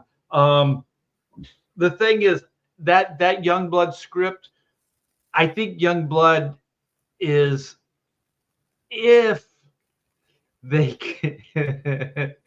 I always thought like Rob's a great pitch guy, but the ideas never really fully formed in the paper. It's the glossy cover idea with no content. Right. So these are like, go ahead. But Hollywood loves that, because what does Hollywood like to do? They like to take your idea and they like to do their own thing with it. Right. So yeah, go ahead. Yeah, if you got somebody like that, like, you know, like James O'Barr with The Crow, he had a basic idea. You know, the book, the series wasn't even finished. And then John Shirley saw some potential in it and wrote a killer screenplay and sold that bastard. And that is one great ass movie. But I mean, there are scenes from the comic, but the concept wasn't even crystallized in the comic itself. The concept came out in a 2-hour movie, right? So my thing with like Rob's Youngblood, like these are young hip heroes, and so then they get sponsorship. So it's all like this commercialism, you know, with like superheroes. So they have branding on their suits and stuff, like all this stuff that really never got into the comic book, you know, can be but these ideas have made it to the big screen. Like, what was it, Mystery Men or whatever? The one guy had a corporate suit, you know, he had all these corporate sponsors on him and things like that. So some of these ideas have been played out. But I think if I get with a really young cast, I mean, it's called Youngblood. So I mean, I would get kids, like all different ages, but 20-somethings, the early 20-somethings, like some of them even younger, you know, and then have them come in, and then just the sheer scope of what their world becomes and how they cope with this stuff. You know, all the people throwing money at them, people thinking they're great, all this stuff. Then also Rob can kind of make it somewhat autobiographical, because he was young. He came in. He went through all this. Yeah, and he was overwhelmed, and he had millions and millions of dollars, you know, thrown at him. And I'll tell you, for as much good that he did, he probably did some bad. I'm not going to get in too much of that, but that's for everybody. But I think if he we was all make mistakes, right, but if he was older and wiser and had some experience, I don't think he would have done some of the things that he did. But that's why Youngblood, that's why you make them kids, because you can forgive it. You can forgive their activity. I used to watch Buffy the Vampire Slayer, right? And I was like, why does this work? These guys are so fickle. This guy can sleep with this girl can sleep with this guy. Like, they're interchangeable, right? There's no real, like, substance to these characters. And then I'm like, well, why does it work? The reason it works is because they're in high school. Yeah. Right?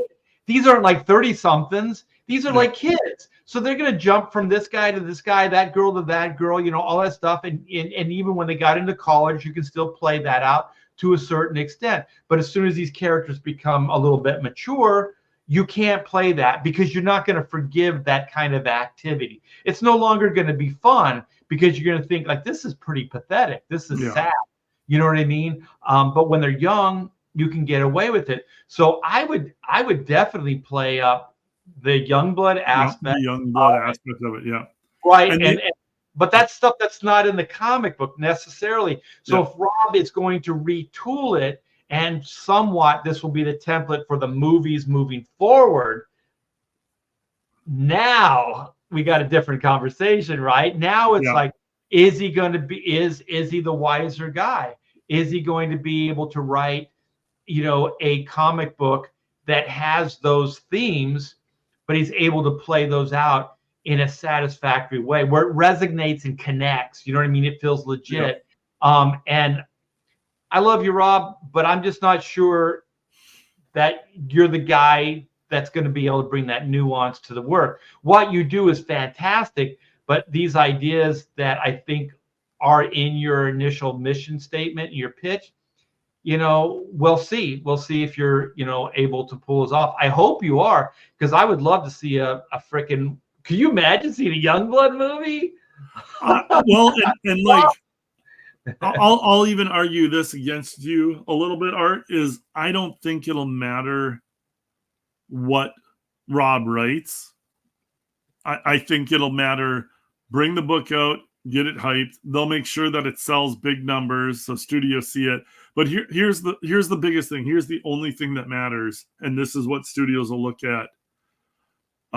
New Youngblood movie from the creator of Deadpool. That's will be splashed on everything. That's probably the main thing that's going to matter. That's what'll get a studio to buy it. Deadpool put out 3 movies. The last one made over $1 billion.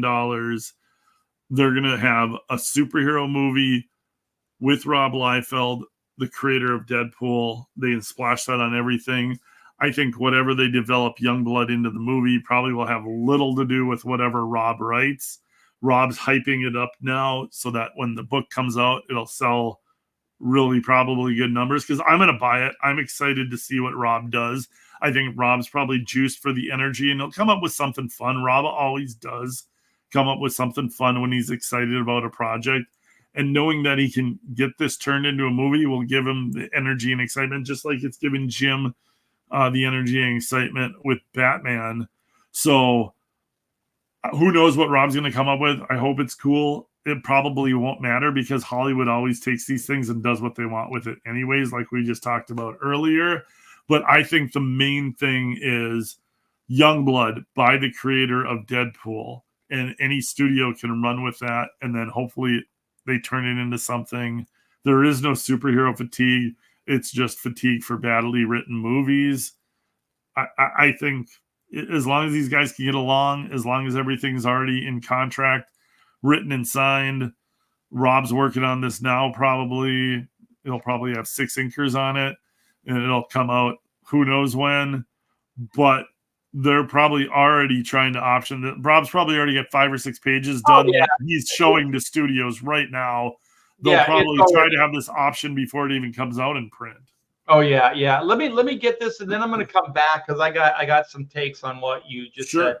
JG Martinez, a good evening. I'm really excited to see the return of Youngblood with Rob Liefeld doing the art. I grew up reading this book as a kid. I am too. I just want to clarify, I am too. But having said that, I see. I was there. I worked at Extreme Studios. I knew Rob Liefeld as a friend, and so my thing is, I always wished this for him. I always wanted this for him. Is his concepts, his mission statements, his pitches are usually better than the executed comic book. Yeah. Right. So I would always see all this promise, you know what I mean? All of this potential I would always see, but then I wouldn't, you know, I'd pick up the comic book and then I would go, where are these ideas? Mm-hmm. Where are these things? Like you can kind of see a ghost image of some of those things, but they wouldn't really be hammered and they wouldn't really be taken advantage of. And now that I've had more time to be a creator, a writer, you know, things like that, I really want this for Rob. You know what I mean? Because the thing is, if you're going to go back and you're going to tell some new Youngblood stories, right? I don't want, me personally, I don't want the mid 90s version of Youngblood. I want to see this unfulfilled version of Youngblood. You know what I mean? Like this potential of what, you know, I remember Youngblood being. I still remember when Rob got, he had Youngblood when he was a kid, and he got Jerry Ordway to ink a Youngblood piece that he drew. And Jerry did what Jerry does on Rob's stuff, and it was, oh my God, I remember seeing that thing. Rob was so stoked, so excited about it, and just absolutely amazing. I mean, this is something he's had since literally he was a kid. You know what I mean? Yeah. That he's had. So nobody wants this more to succeed than me, but I just want to see that potential. Yeah. I remember Rob, we met when we were working on Hawkman together at DC, and we met at some coffee shop and we were talking, and he asked me a question. He said, so Image Comics, you know, what could we have done better? And I said, well, for me personally, and most of the stuff's just personal, right? So when I talk like this, I'm just being honest, and it's from my point of view. It's not that I'm trying to disparage anybody or take anything away from them, because I would never do that. But he said, you know, what's your take on that? I said, Image Comics didn't have a year one. They didn't have a Batman Returns. They didn't have a Watchmen.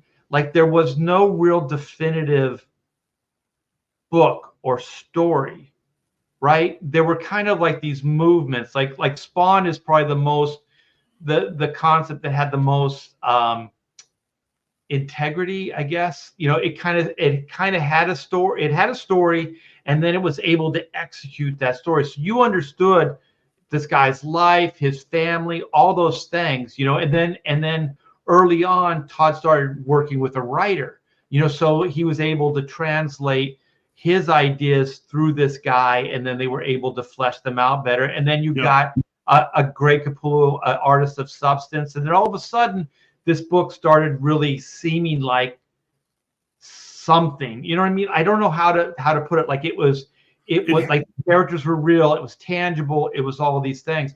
But I never really felt that with any of the Image books. Like as good as Pitt was, it was fantastic. But I didn't feel that. Like a lot of there wasn't depth. Yeah, there just wasn't that meat. There wasn't the meat on the bones. And you know, I mean, they got criticized because they didn't have writers. So that's not just my observation. I think that's what they mean by there were no writers. And I don't necessarily believe that you have to have a writer to write your book. No. You know what I mean? Like, there's a lot of like talented artists, writers that can do these things too. But you know, that's what I always wanted. And I could tell that Rob, he just like scratch his head. every time I talk to Rob, I always have these crazy observations, and he always scratches his head like he's like, "Oh, it's art being art." But anyway, that was kind of my take on it.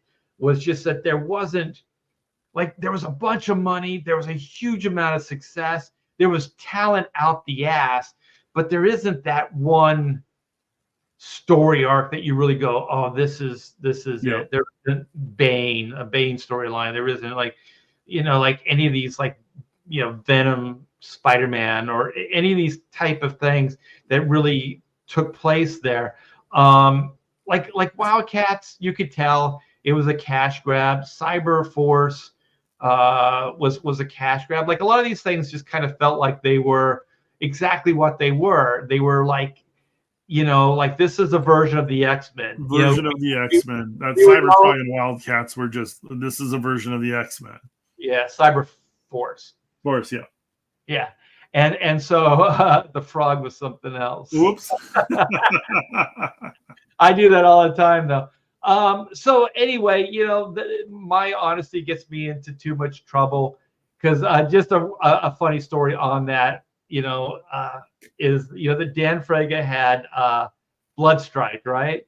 And so the cover was like rub the blood, right? So the idea was if you rub the blood, it disappears. I believe that's the way it went, right? So Rob had this prototype of like from the printer of this, I guess it's thermo. So like when it heats up, it kind of has this effect on it. So it was like rub the blood. So you rub it on the cover and then the blood disappears, right? And stupid me goes up to Rob because I felt like that was kind of my job, being one of the senior guys in the studio. And I said, wouldn't it be better if you rub the blood and the blood shows up? Instead of rubbing it and taking it away, you rub it and it shows up on the cover. So you could have the characters covered in blood, stuff like that. So then you rub it and then all of a sudden there's blood everywhere, right? So I said, people are paying to get something, not to take something away. You know what I mean? So if it was more of a reveal, like if you rubbed it and then it revealed something, that to me is cool. But rubbing it and having something disappear, that's something else. Like the way I would have used it, like let's just say one of the characters dies, right, in the story. And then if you rub that character on the cover, because you don't know, like the mystery is who dies, right? So if you rub that cover, that character disappears, right? Yeah. So then you're like, oh, fuck, that's the dude, right? That's the guy that dies. So I think you could use it as an effective storytelling tool. Like I said, this shit gets me into so much trouble. So Rob just kind of looked at me like, what the fuck's your problem? And he walked off. Another head scratcher for Rob with you. Yeah. And then I just remember, this is the other one. He comes in, he goes, I got a new character. His name's Troll. I go, Troll? Like the ones that live under the bridge, like the Billy Goat's Gruff? And he goes, exactly. And then I kind of embellished a little bit more, and then he felt like I was mocking him. So he walked off again. So yeah, that's pretty much my relationship. I never meant it like that. I just really meant it as like I'm trying to help. Ultimately you run the studio, you can do whatever you want. Like the way I look at, like, you go to a doctor, right? You don't have to do what the doctor tells you to do. He's not an authority over you. You're basically paying for somebody's point of view, right? Right. Yeah. An expert at whatever medicine. So then you pay them and then they give you advice. You can choose to take it or not. So that's what I always thought of my position in the studio. And he never took my advice, Clint. He never did. Rob the Blood. I don't remember that cover. Did it ever come out? Did they do that variant? Yeah, they did. And actually, there's more stories that came out of that cover. Is they got the orders back from Diamond. The numbers were freaking through the roof. But Rob, I think it was his sister that handled the solicitations and stuff in the office there, and so the cover price was $1 less than what it had to be.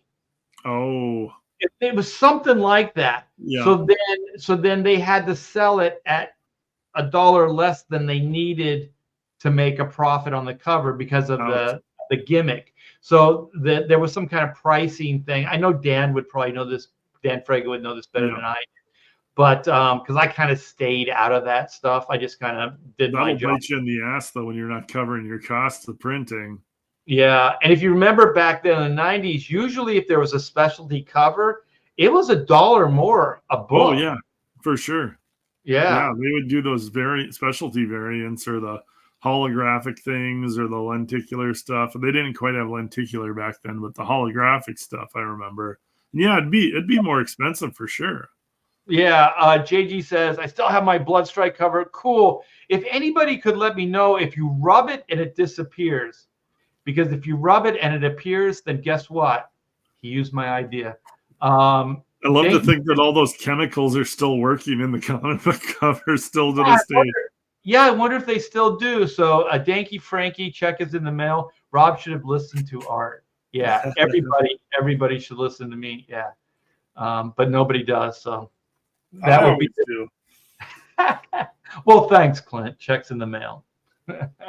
There was somebody in the chat that talked about or mentioned Rob Hunter being in Florida, in Tampa, and I don't know. I hope he's doing well, but I'm not sure. I'm going to check real quick to see if there's any update in the Pontificators green room. See if Rob got a hold of us. He posted earlier. I talked to him within the last day.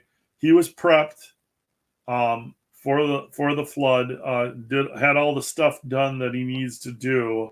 So we just our prayers and best wishes out to Rob, and he stays safe. And this is a hard time for everybody down in Florida right now. So that's kind of all we can do is just hope for the best. Yeah, and we do. So all prayers go out. I hope you guys through the night and early morning. And go back his book Death Raider, because that will help him more than anything. Yeah. So when he has to replace windows and shit. But Leg Kick says there are so many great this is really good insight, Leg Kick, by the way. There are so many great comic book writers. The art captures your attention. The writing keeps you returning. Yeah. It's a partnership. Yeah. And because I think I want, like I said, I want a lot for Rob. So if his new version of Youngblood, if it was really good, like the concept, everything, then it would be even that much better if that was something they could adapt into the film. You know what I mean? Where they really take his comic book, the new one that he's generating now, and is able to just use that and parlay that into a killer, a script, and then make a fantastic movie. And also, I mean, Rob has been working towards this stuff since I've known him, and his wife is an actress. And so he's always kind of had one foot in, one foot out. I remember his buddy was Kurt Cameron. Is that the actor from was it Full House? What? No, no, it was Growing Pains. Growing Pains. So Rob was friends with Kurt Cameron? Yeah, in the early days. I remember like meeting him once. And so is Rob's wife, is she part of Triplets? Yeah. Okay. I thought she was, because I remember they did like a Double Mint commercial back in the day. Yeah. They were the Double Mint twins for a commercial, and I think they were both in an episode of Seinfeld. But I don't think that was Joy, which is his wife. Oh, okay. I think it was the other three of them. Two of them usually only get. Yeah. You never saw really three of them, so I guess as far as Hollywood goes. Was one of? I bet you one of them was when the two girls, Mary Kramer. And who was the I don't know, what is it, Little People or Midgets now? Kramer's buddy. Oh, that was probably one of the sisters. I think that was the episode. Yeah. Okay, yeah. Okay, that makes sense. I think they show up at the end, right? Yeah, and she's like walking down the aisle, and she goes to Kramer. She's like, I really wanted to marry you, or something. Yeah, because it's a church. I do remember Yeah. some kind of yeah. Oh, that's hilarious, and that's one of Rob's wife's twin sisters. So I think he was infatuation with her, when I first met Rob. Mm-hmm. So yeah, so well, and ties to Hollywood right from the get-go, so it only makes sense with the success of his comic book and stuff that those ties. When you get you get a little bit of that Hollywood vibe, you want more of it. Oh, this is my X-Men. This was my birthday present for my daughter. Nice. Yeah. X-Men 97. Yeah, it's from the cartoon. Sweet. Yeah. Yep, Crazy Cat. That's what it is. All right. Well, you know what? Let's promote some stuff. Let's get some Blue Bombshell. Is that the sign up right now? Yeah, let me pull it up here quick. Well, I'll go to Oodles first, and then I'll give you a little bit of time, and then we'll get back. All right. So Oodles of Doodles and other stuff too, you guys. We are at 15,210. We got 121 backers. Art T-Bear's Oodles of Doodles and Other Stuff Too is a 60-page, 9x12 hardbound book that will be printed on thick glossy stock paper and is a compilation of artwork from award-winning artist, Art T-Bear. This book is filled with images that come from Art's Marvel, DC, Image, and Comicsgate work. That includes convention doodles, commissions, creator-owned IPs, and pop culture subjects that Art has brought to life with his masterful draftsmanship. Art T-Bear's signature style is both lyrical and meticulously realized. The mastery of craft, seen in his work, owes itself to his 40 years in the comic industry, as well as viewing life through his own love of the art form itself. Fans of art prints have the opportunity to back one or both of the mini print tiers. Both are stunning collections of work that you can back individually or together as a bundle. Art T-Bear's Oodles of Doodles and Other Stuff Too. Back it now on Indiegogo. Do it now. Yeah, you guys, thank you so much for backing this. Thanks for the shout outs in the past. You guys are the best, and making this a huge success. So I do appreciate that. And I do want to say this real quick before I go off on too much of a tangent. This image right here, this double page that's in the book, these are 2 new pages. I just sent out this file to Billy Tucci. So this image of She is going to be made into a variant cover in his next She campaign. So you guys will get to see this in full color for Billy's next campaign. So very, very cool. That's kind of how Comicsgate works. And so we each got each other's back. And so Billy got this fantastic cover. And I can't wait to see it all colored up. So yeah, you guys, this is an oversized book. This is 9x12. We started as a 60-page book. It is now 64 pages. Thanks to you guys in hitting this 14K stretch goal. We added 4 new pages. So we got this cable artwork. We got the big black and white Vampirilla crossover cover artwork there. We got the Meow Julie Newmar take. And we got Aaron Lepresti's Garbage Man in the book as well. So you guys, there's a ton of stuff here. We got all kinds of prints. So we got the Pit print. We got the Juju, who's going to be the new big bad for the upcoming Black and White Sins of the Father, Volume 3. And you can get it as 11x17 full color print. And then we have these mini print sets. So these are going to be kind of gold leafed, like that little border around the artwork. So that's going to be an enhancement. And these are going to be fantastic prints suitable for framing, you guys. So we got set A, we got set B, and all of these prints and all these sets come with a signed and numbered Oodles book. So you guys, this is 40 years in the making. for Oodles of Doodles and other stuff too. And if you want me to draw in your fly leaf of the book, I can draw black or white or both of them together. This is their new suits, their new battle suits for the upcoming series, Volume 3, Sins of the Father. So yeah, you guys, come by. I'll drop the link in the description. Well, the link is in the description, I should say, and I'll drop it in the chat as well. So yeah, you guys, check that out, and let's see what Clint Helinski's got. Clint, you're up. You're muted. There we go. Oops, sorry there. I didn't want to interrupt you while you were talking about your stuff, and I forgot I put it. Blue Bombshell returns. That's what I've got. I've got the sign-up list for the mailing list live right now. Jump on this if you haven't checked it out. You'll sign up for the mailing list. You got all the information about the campaign. When you back the campaign, you'll get a free a Blue Bombshell sketch card. So original art on sketch card drawn by me. And you'll also get access to the secret discount tiers. Secret discount tiers are awesome to have because you're going to get all of the stuff, but you're going to get at a discounted price. So you definitely want to jump on this mailing list. Mailing list is free to sign up for.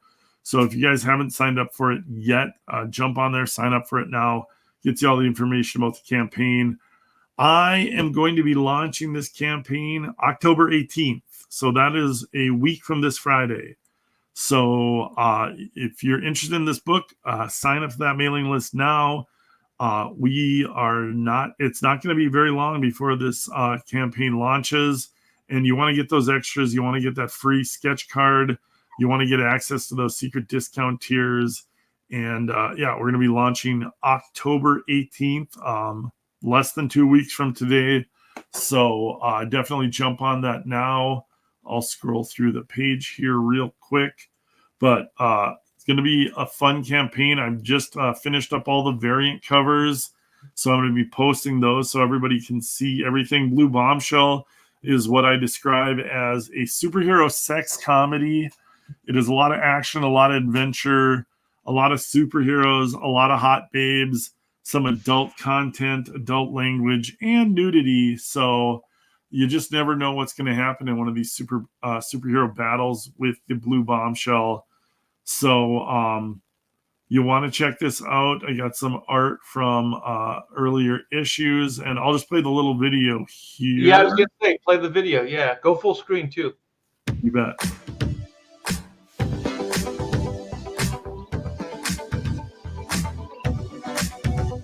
Ooh la la. And I am working on a new main video for when I launch, but this is just a placeholder right now. Shows you a little bit of the Blue Bombshell action. And if you missed earlier issues, the Blue Bombshell, I will have those available too with this campaign. Blue Bombshell 1 will be available. Maidens of Mayhem will be available with the Blue Bombshell story. So a lot of fun stuff. Yeah, it looks gorgeous as always. Healthy girl. Just wish her costume would hold up when she's in battle. That must cost her some money. It does. She has continuing problems with all of that. It's really just a shame. That's a great drawing.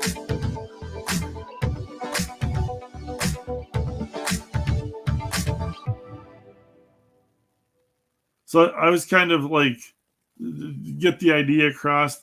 The old American Pie movies, you know, funny comedy, but then, you know, be a little gratuitous nudity. That's very much the Blue Bombshell, but a superhero version of the old American Pie. So something to go by there, but a lot of fun. One of my most popular characters, so I'm excited about bringing this book back.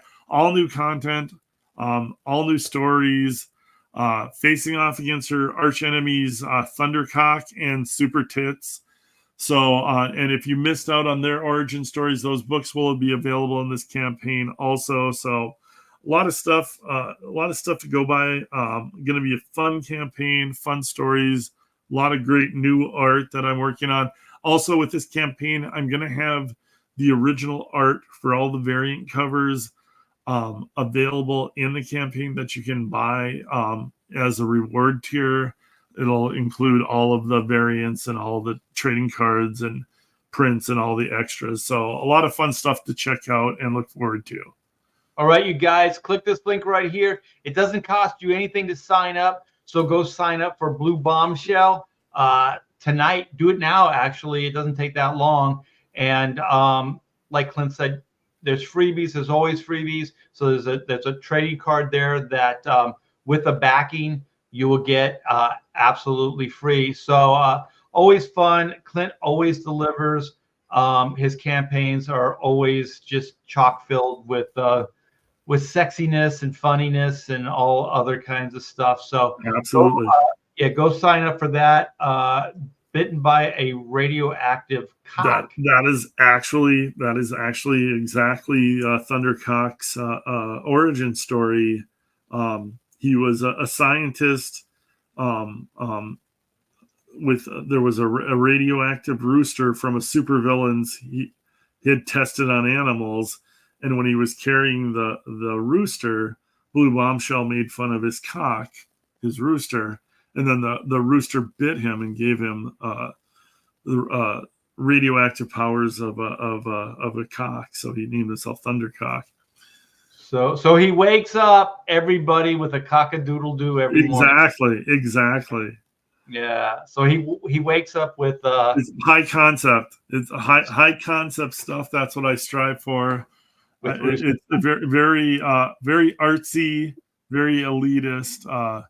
It's not lowbrow at all. It's like a lot like Thundercock, Blue Bombshell. It's kind of right in there with like Sandman and some of the like highbrow Vertigo stuff is the way I all of the Alan Moore stuff. Yes, I mean Alan Moore. Sometimes it's hard to tell the difference between the two of them. I'm always amazed, and every time I read your stuff, I'm like, whoa, where'd that come from? All right, well, I got something else you guys can sign up for real quick. So Black and White Volume 3 is going right now. So we have the sign up. The campaign isn't, but the pre-launch sign up page is going right now. So this is the cover right here. This is the main cover. Look at this, Clint. Jeez. I got a cover symbol or a corner box symbol now. That looks gorgeous art. Yeah. I couldn't let you I love it. Be the only guy with a corner box symbol. Yeah. So I'm rebranding now. So Hack Shack Studios still exists, but we got Hack Shack Comics right now. So, nice. So that'll be that. And so this is the main cover here. So Black and White fighting a robot horde as usual. And then we have this will be 30 years. So the book originally came out through Image Comics 1994. So that was 30 years ago this October. So we are launching this bad boy at the end of October. So it'll be after Blue Bombshell. And if you guys back, you got to sign up first. But with the backing, you will get this Juju trading card. So you will get this absolutely free. Usually people don't show what you're going to get as a trading card, but I decided to be a little different. So you will get this as the free trading card. So sign up today and you will get this fantastic, gorgeous, but scary Juju trading card. It'll probably have some kind of commemorative 30 on the back or something like that. So we're going to have a lot of commemorative stuff for this campaign since it is the 30th. I got a couple surprises lined up for you guys, but I don't want to say them yet. So if you like what you see right here, take a break and go sign up. Like I said, it doesn't cost you anything, and you will get a free trading card if you back a tier. So thanks, guys. I said I was going to put a link. Without Bob here, it really it's tough. I feel like I'm working for two here. Oh yeah. So this is the link right here for the Black and White Volume 3, Sins of the Father. I got some. What is that? Show. I don't want to show that. There's some writing somewhere. Let me see. I want to make sure this link works. So I'm dropping another link in there just to be sure. So you guys click this link. It's very long. That is a crazy long link.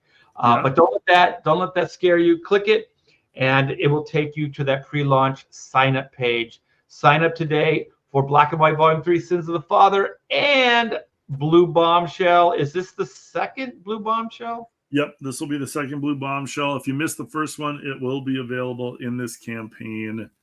And again, also the Maidens of Mayhem story with Blue Bombshell will be available in this campaign. So if you're new to Blue Bombshell, you'll be able to get all the stuff that came previous. And if you've already got the Blue Bombshell stuff, this will be a continuation on the stories, more characters. Well, very good. Thank you, JG Martinez. I appreciate it. Everybody, follow JG's example. Go sign up for these campaigns. And also, on your way out, give this bad boy a thumbs up. Yeah. And shout out that Pontificators every Wednesday night at 8 Eastern Standard Time.